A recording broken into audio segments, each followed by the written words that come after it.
आता इंद्रप्रस्थाचं राज्य पुन्हा सुरू झालं. मात्र ज्या वेळेला देव द्वारकेला गेले, सगळं सुरळीत चालू होतं. सगळं सुरळीत चालू असणं धोक्याची घंटा आहे. आपल्या कोणीतरी विरोधात असणं फायद्याची गोष्ट आहे. जरा नीट ऐका पद्धतशीर. कोणीतरी आपल्या विरोधात असलं ना की आपण चौकन्ना असतो, आपलं काम नीट करत असतो, आपण चुका करत नाही. जेव्हा कोणीतरी रोज आपल्या जीवनात थोडी त्रास, आपल्याला पेलवर एवढा त्रास देणारा कोणीतरी असला पाहिजे, उलट त्याला पगार दिला पाहिजे.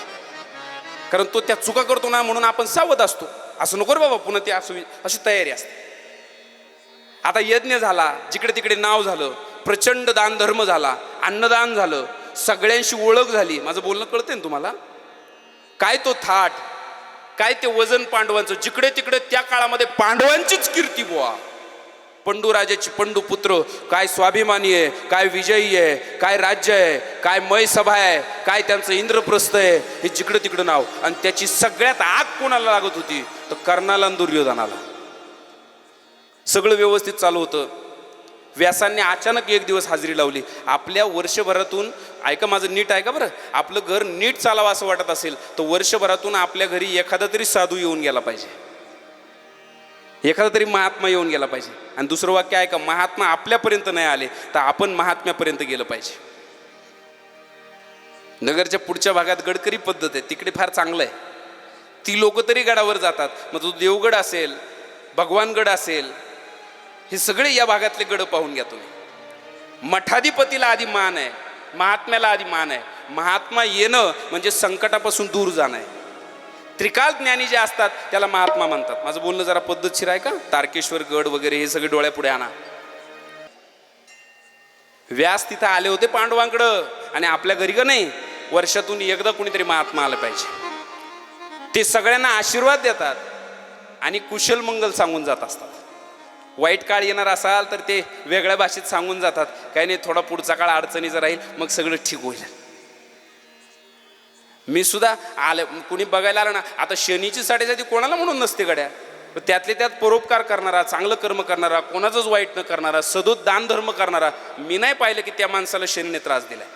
पण स्वार्थापोटी, लोभापोटी, पुत्रमोहापोटी आपण जेव्हा दुसऱ्याचं आपलं करत असतो आणि आपल्यालाच न्याय देत असतो, शनीच्या टप्प्यात सापडल्यानंतर तो मात्र, तो न्याय देवता त्याला म्हटलेला आहे, तो सगळ्यांना मग त्या टप्प्यात शासन करतो.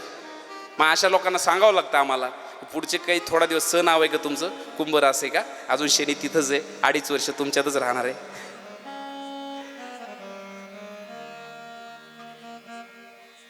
मी बसल्या बसल्या बोलतोय बघा, स नाव ग नाव, ह्यांना विचारून बघा. आपल्याला जरी नाही सांगितलं का नाही, आपल्या डोळ्यात डोळे घालून सांगायचं त्या माणसाने, त्याला लय आतल्या आत त्रास चालू आहे. कशावरून कळते? पंचनाम.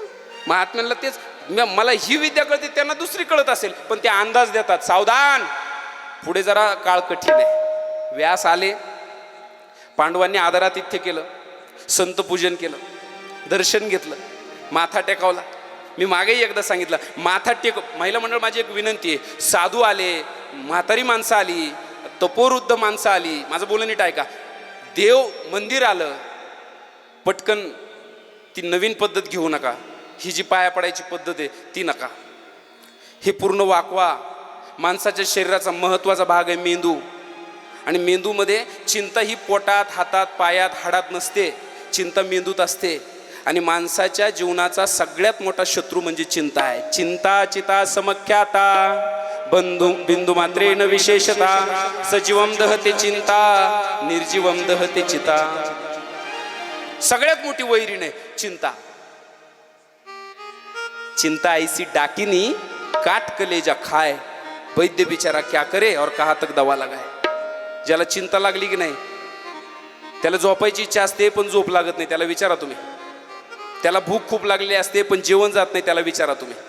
त्याला हसावं असं वाटत असतं पण हसू येत नाही, विचारा त्याला तुम्ही. त्याला कोणता रोग लागलाय? चिंता रोग. आणि चिंता घालवायची असेल, साधं गणित आहे. हे डोकं आहे, हे असं ऊर्ध्व आहे, ह्याच्या आत चिंता आहे, आणि ती चिंता सांडून द्यायची असेल किंवा दुसऱ्याकडे सोपवायची असेल तर याला वाकवा.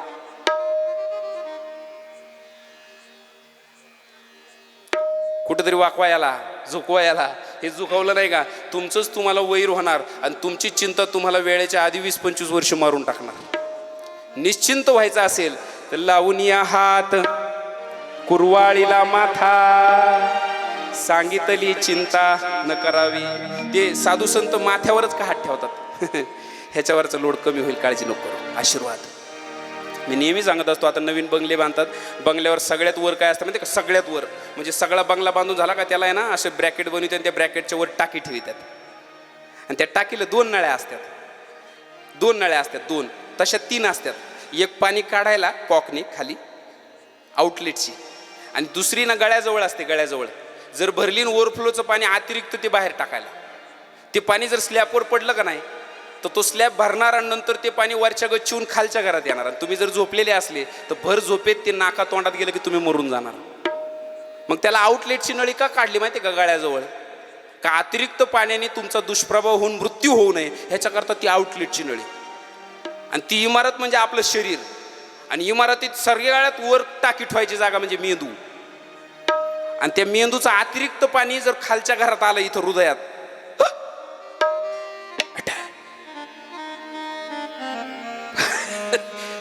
ज्याला कळण इतक्या सोप्या भाषेत नाही जमायचं बरं का कोणाला सांगायचं. मी आपलं रगडीतोय.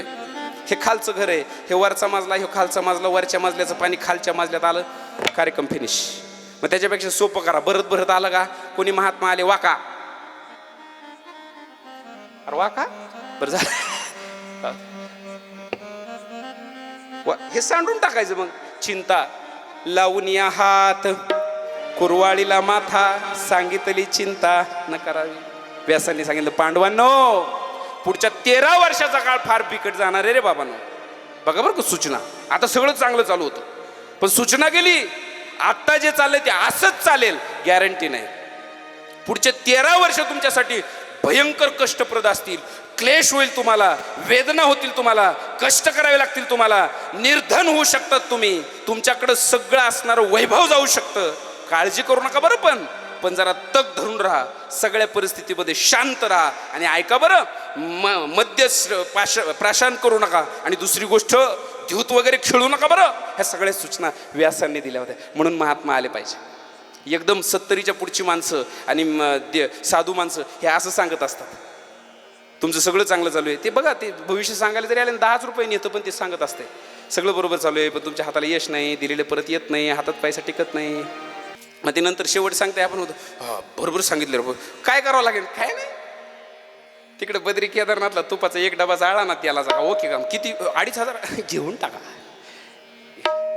हे कळलं का नाही तर ते तसं करायचं नसेल तर माझं ऐका. ते सांगतात सांगितलं सावधान केलं महर्षी व्यास आहे.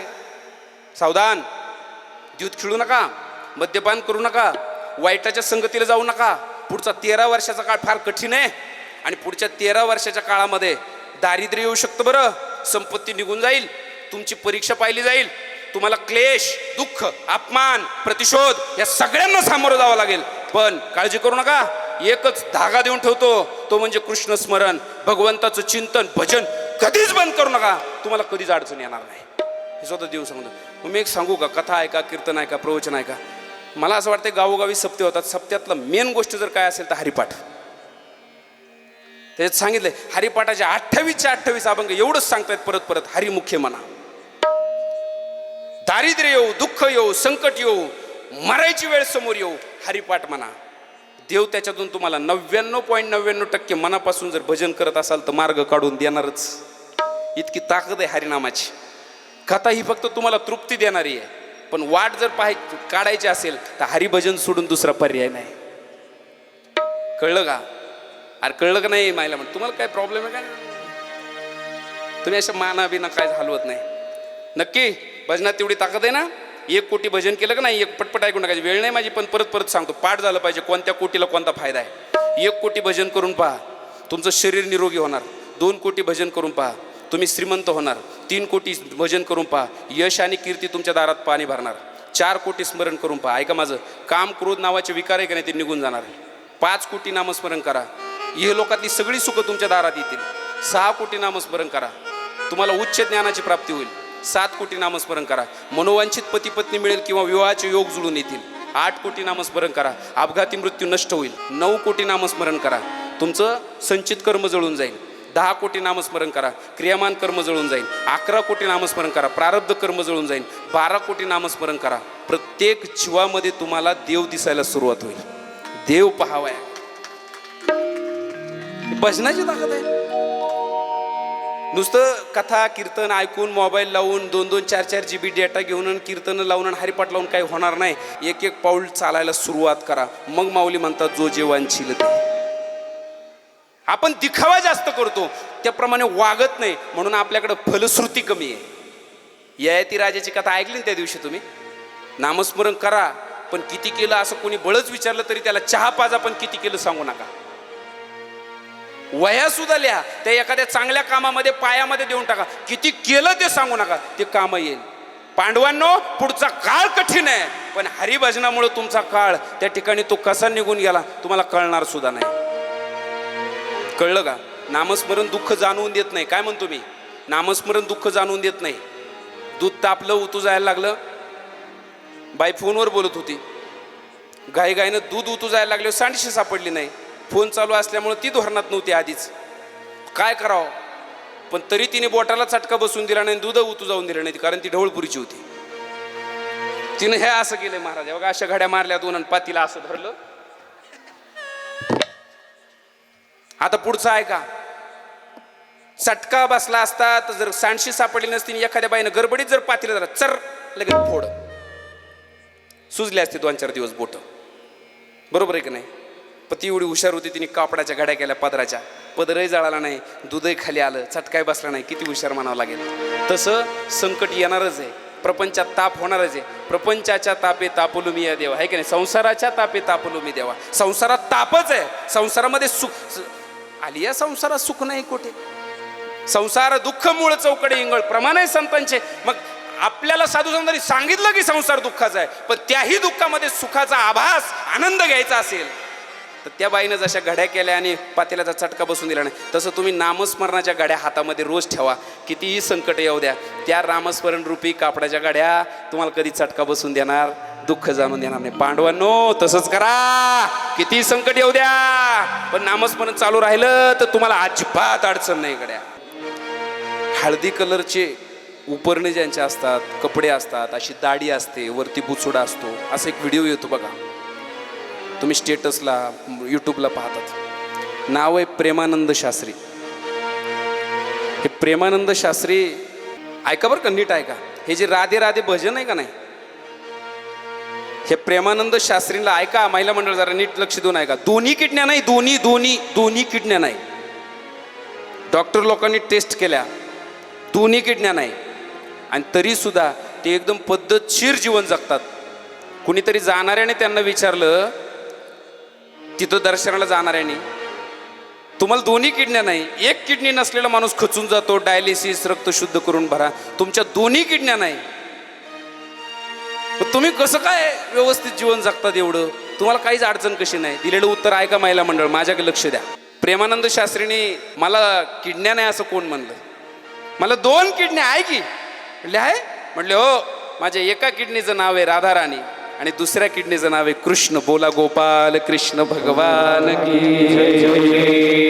दोन्ही किडन्या नसून तो महात्मा फक्त त्या राधा कृष्ण या नावावर जिवंत आहे. आणि हे इथं बसलेल्या सगळ्या लोकांनी त्यांना पाहिलेलं आहे, यूट्यूबला का होईना.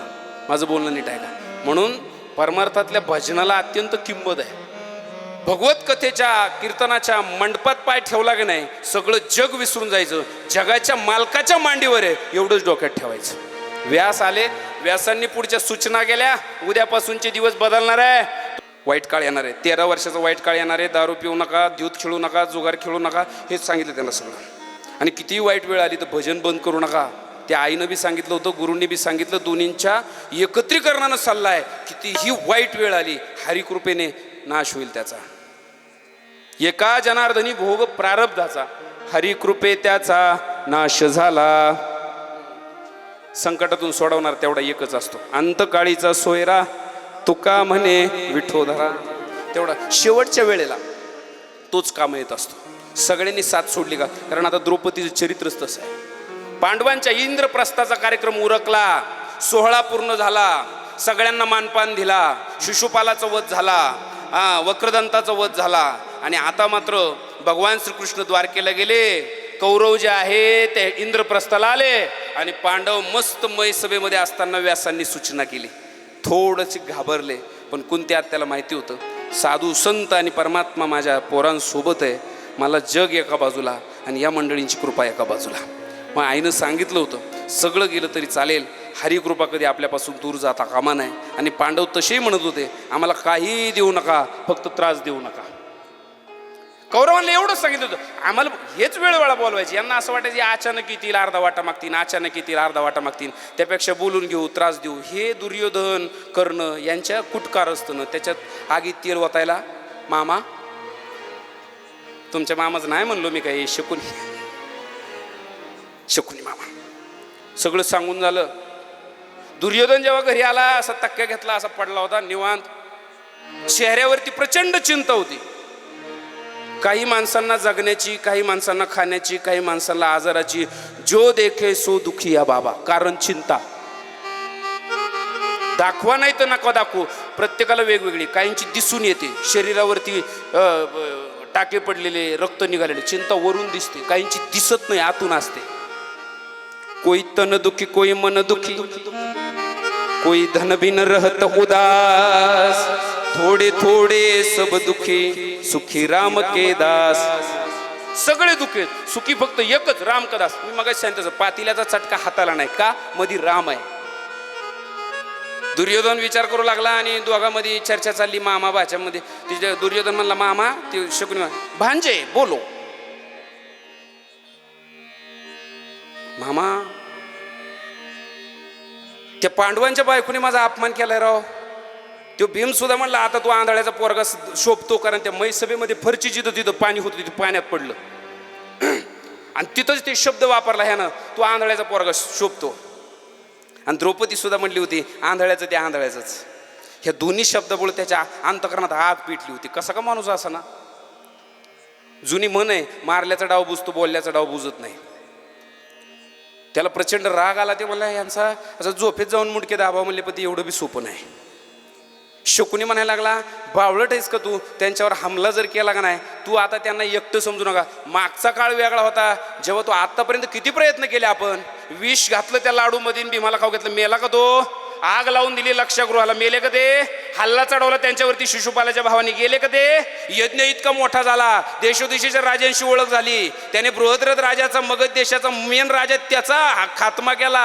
आता यांच्या जोडीला भगवान श्रीकृष्ण आहे. नुसते भगवान श्रीकृष्णाचे असं नाही, ज्यांच्या पुरीशी लग्न केलं तो असणारा द्रुपद राजा यांच्या पाठीशी आहे. दुष्ट धुमने तो यज्ञातून आलेला आहे, तो पाठीशी आहे. आणि वस्तू किती आहे त्यांच्याकडे, अक्षय रथ आहे. जो रथ आणि ज्या रथाचे घोडे कधी थांबत नाही, तो रथ. अक्षय थाळी आहे, ज्या थाळीतलं जेवण बंद पडत नाही. अक्षय भाता, ज्याच्यातले धनुष्य कधी संपत नाही. आणि देशोदेशीचे राजे ज्यांचे मित्र आहे, कृपाचार्य, द्रोणाचार्य, भीष्माचार्य, ज्यांच्या हिताचा विचार करतात, त्यांच्या केसाला तू धक्का लावू शकत नाही. बावळ्यापणा करू, विरोध समोरासमोर नको करू.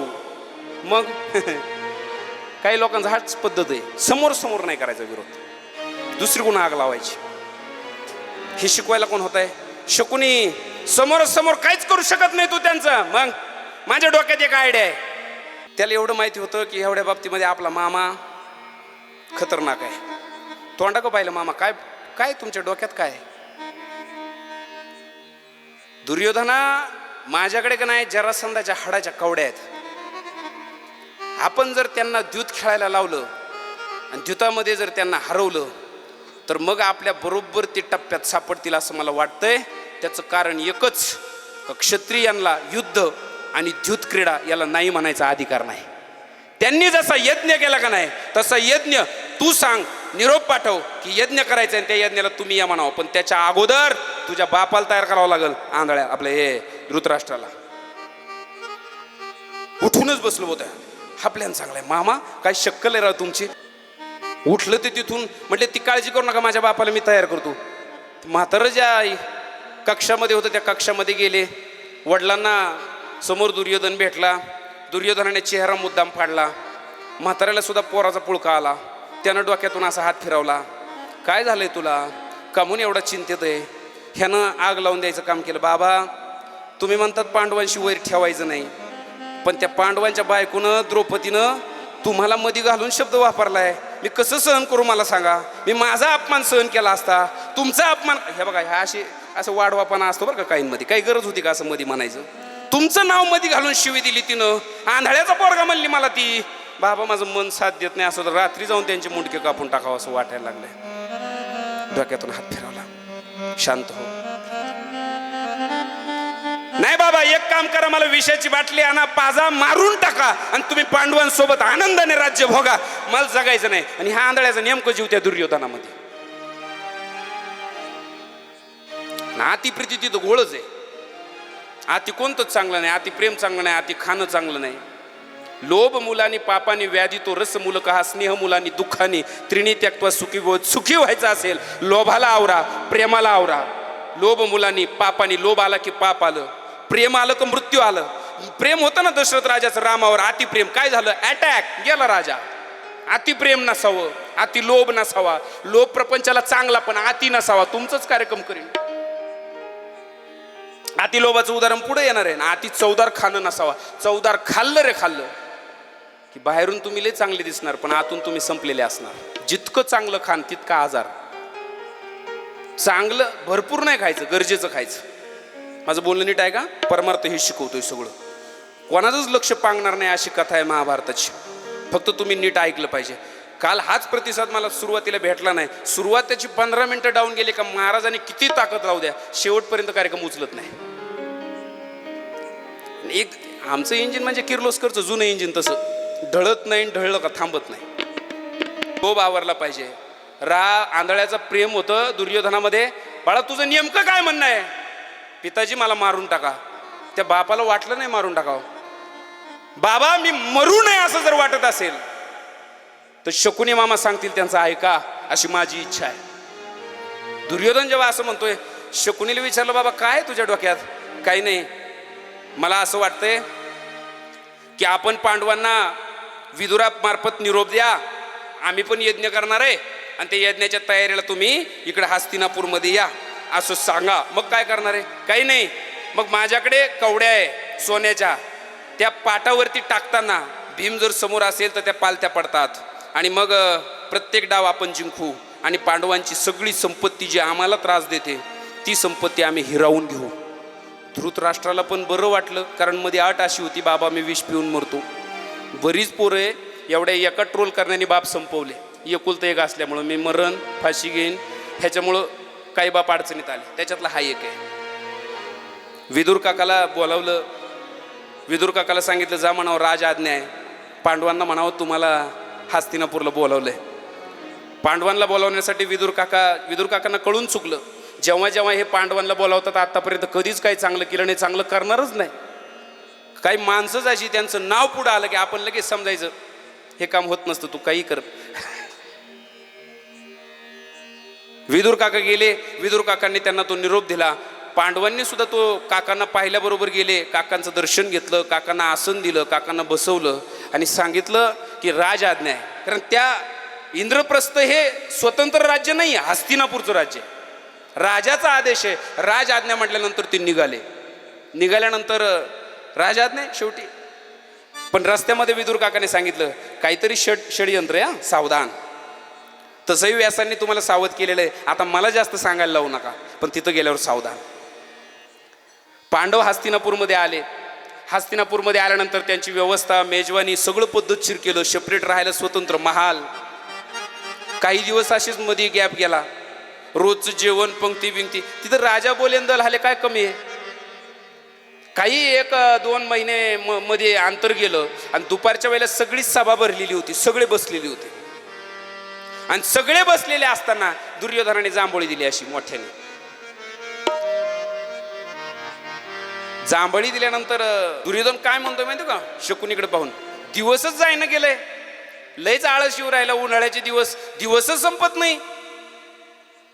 अरे मामाला म्हणता येते बरं का, मामा अशी काहीतरी करावं जेणेकरून दिवस असा काहीतरी टाइमपास होईल दिवसामध्ये चांगला, अशी काहीतरी व्यवस्था करा. शकुनी म्हणतोय द्यूत खेळता का? दुर्योधन म्हणतोय कोण खेळणार माझ्या संग? ते कोणाकडे पाहून, धर्माकडे पाहून. आता धर्माला थोडं द्यूताचं ज्ञान होतं, आपण इथे बुद्धिबळाचा खेळ वगैरे खेळतो, तसं ते राजे लोकांचा तो पांडाच असायचा आणि त्याच्यामध्ये हा तरबेज होता आणि त्याला थोडी विशेष आवड होती. धर्मराजाकडे पाहून सांगितलं, धर्मराजा तू खेळणार काय माझ्यासोबत द्यूत क्रीडा? धर्मराजाला वाटलं चला तसाही वेळ जात नाही म्हणूनच चाललंय की नाही, पण आधीच सांगून ठेवलं होतं की द्यूत खेळायचे नाही. पण याला म्हणतात विनाश कालेची विपरीत बुद्धी. सांगून सुद्धा जेव्हा आपण ऐकत नाही, नियतीनं ते ठरवलेलं आहे. कळलं का माझं बोलणं नीट आहे का? बरं का, राजानं द्यूत खेळायला हाती तो विडा उचलला, द्यूत खेळायला तयार आहे. मग काय ताबडतोब ते शकुनीच्या हातातच आले. आत्ता बघ म्हणलं यांना कसा जिरवतो यांची. त्यानं तो पाठबीट टाकला त्याच्यावरती, त्या कवड्या बिवड्या आणल्या, सोन्याच्या कवड्या पाहून बाकीच्यांची बुद्धीला भुरळ पडली. पण विदुर काका म्हणले धर्मराजाला, धर्मराजा आधी सूचना आहे, ती द्यूत आहे, विचार कर बरं. फार उघड उघड काही बोलता येईना विदुर काकाला, नाही तर गदारोळ केला असता ह्या कौरवानी, गिधाडाची झुंड यांची. हे काही बोलता येईना म्हणून सांगितलं, राजाला खुणवलं, पण राजाने काही ऐकलं नाही. विनाशकालेच विपरीत बुद्धी. राजानं ते स्वीकार केला आणि ते द्यूताचा डाव मांडला गेला. सगळे एका बाजूने कौरव आहे, एका बाजूने पांडव आहे, भीष्म काका आहेत, द्रोणाचार्य आहेत, कृपाचार्य आहेत आणि सगळे हस्तिनापूरची प्रजा आहे. सगळ्यांसमोर तो सारीपाठ मांडला गेला. त्याच्यावरती ती द्यूत खेळायला सुरुवात केली.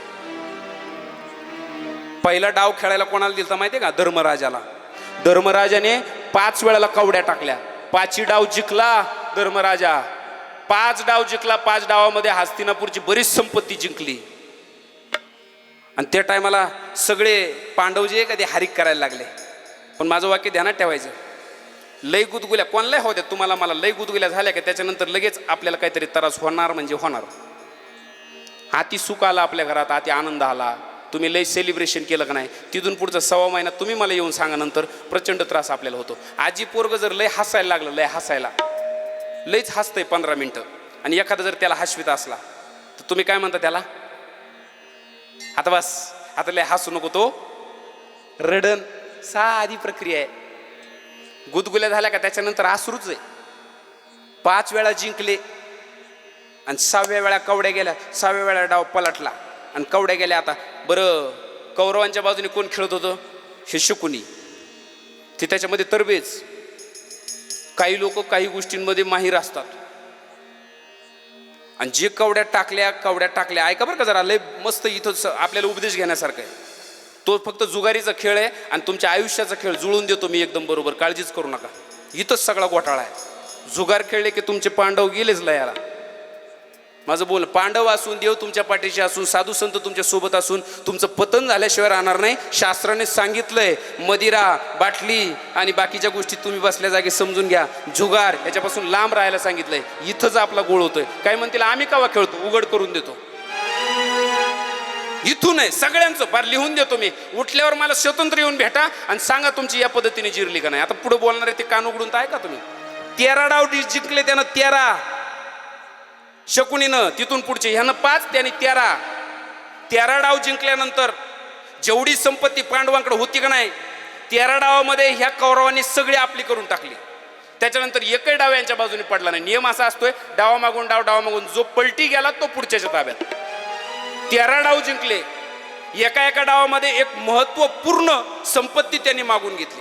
एकदा इंद्रप्रस्थ मागितलं, एकदा मयसभा मागितली, मग एकदा अक्षय रथ मागितला, मग एकदा अक्षय ताटली मागितली, मग एकदा अक्षय भाता मागितला, मग नंतर स्वतः पांडवांचे पुत्र मागितले, मग नंतर त्या ठिकाणी स्वतः पांडव मागितले. 13 डावामध्ये सगळं वाटोळं करून टाकलं. पहिले किती डाव जिंकले होते फक्त? ही द्यूत क्रीडा तुम्हाला तीच शिकवते, लोभाला आवरा.